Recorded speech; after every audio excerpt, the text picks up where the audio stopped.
the cost arbitrage as a business model isn't going to be a long-term sustainable business model.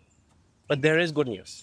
Unifor works with almost all of major Indian IT services companies. We have a partnership with Cognizant, which is doing really well, with Tech Mahindra, with Wipro, and our latest announcement with LTM, with Venu there. What these CEOs have come to realize is that there needs to be a big wholesale shift in business model.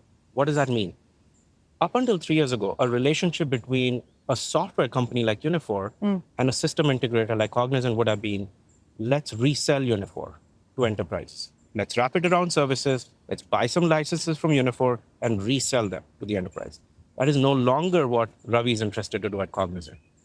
What the new business model is we're saying that all of these services companies have some domain expertise, financial services, insurance, life sciences. Yeah.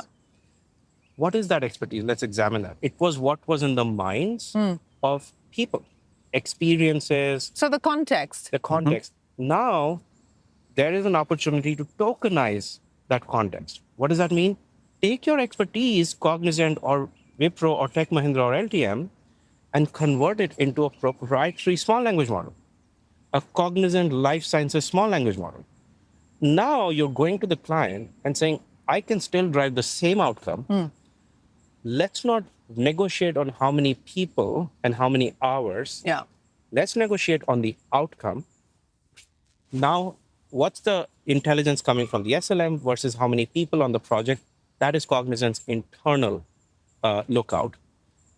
I think this will ultimately yield to a scenario, if done well, the companies that do this well, the sign would be we should start to see increased growth rates and increased margin, almost software-like margin for these services companies.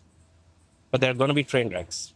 This is not a trivial transition. It needs a CEO who's committed, who's like fully committed to this direction and moving the company fast. There are many that may not make it, and we should expect that. But we should expect the winners to come out on the other side, even on the services side, who really understand that this is a wholesale redefinition of how business was done.